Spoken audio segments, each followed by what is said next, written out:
Hello everybody, my name is Shizue and welcome back to another Five Nights at Freddy's Theory video. Now, I know it's been a minute, I haven't released a video since, when was it?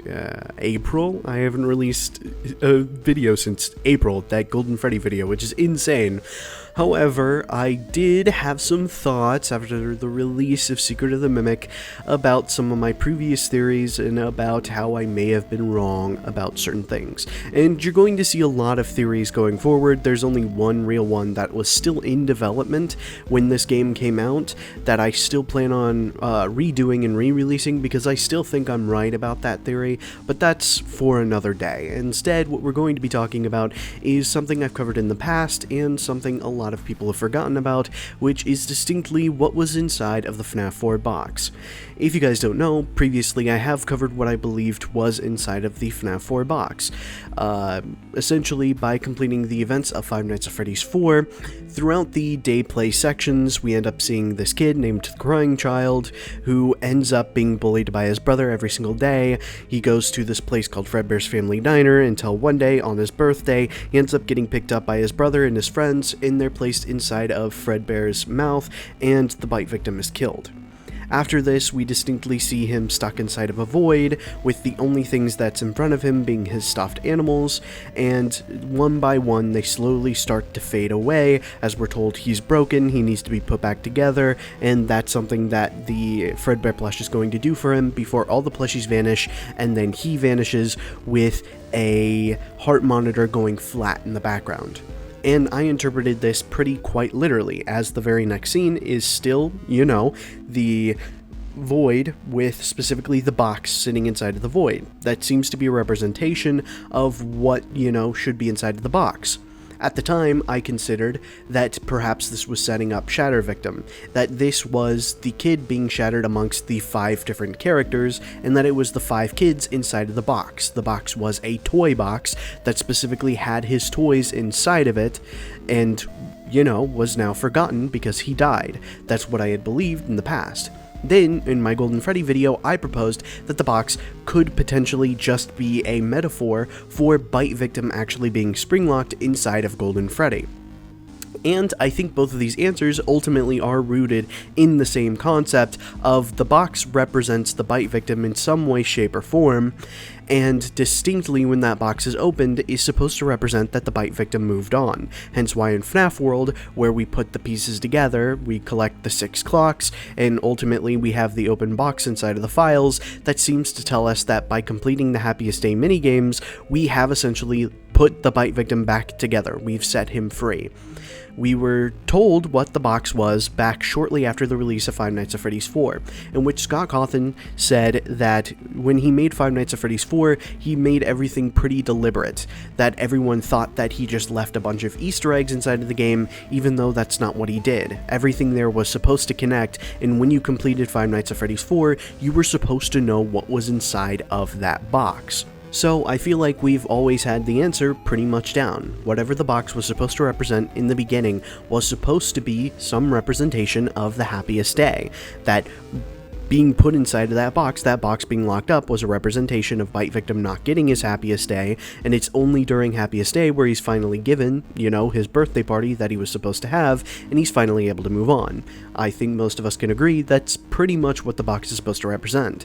But surprisingly enough, I feel like this newest game inside of the series, Secret of the Mimic, actually gives us a little bit of insight about what might have actually been the physical object inside of the box.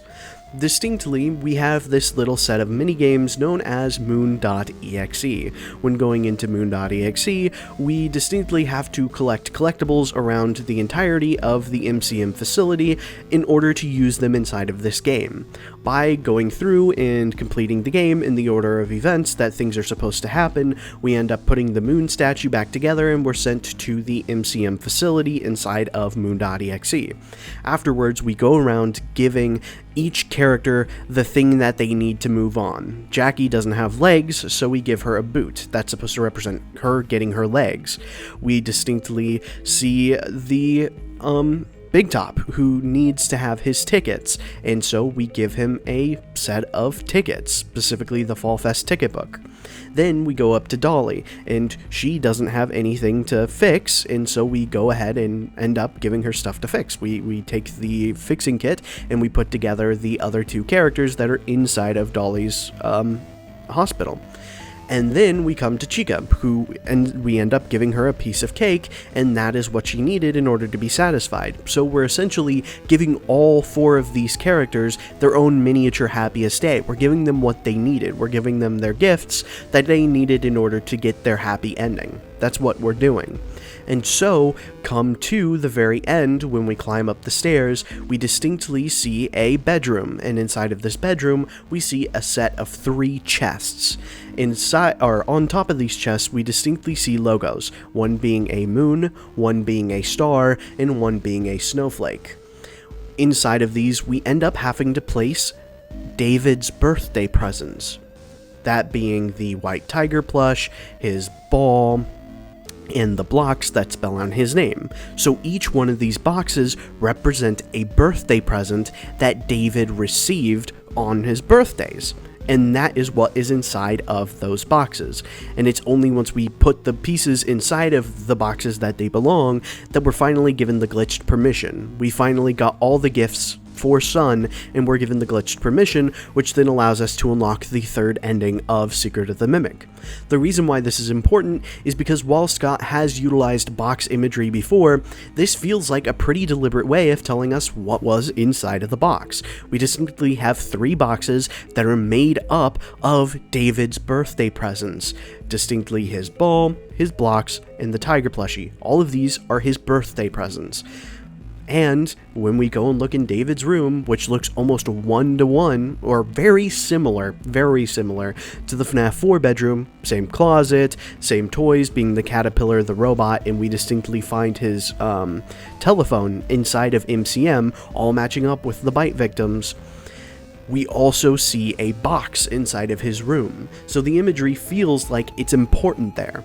And with these two concepts intertwined with each other, I kind of went back and thought, what if what's inside of the box in FNAF 4 was originally meant to be a birthday present for the bite victim, which is why Happiest Day, where we're distinctly giving him his birthday party, the party was for you, it's your birthday party, where he died, he never got to have his present, which is why we're distinctly told that some things are better left forgotten for now.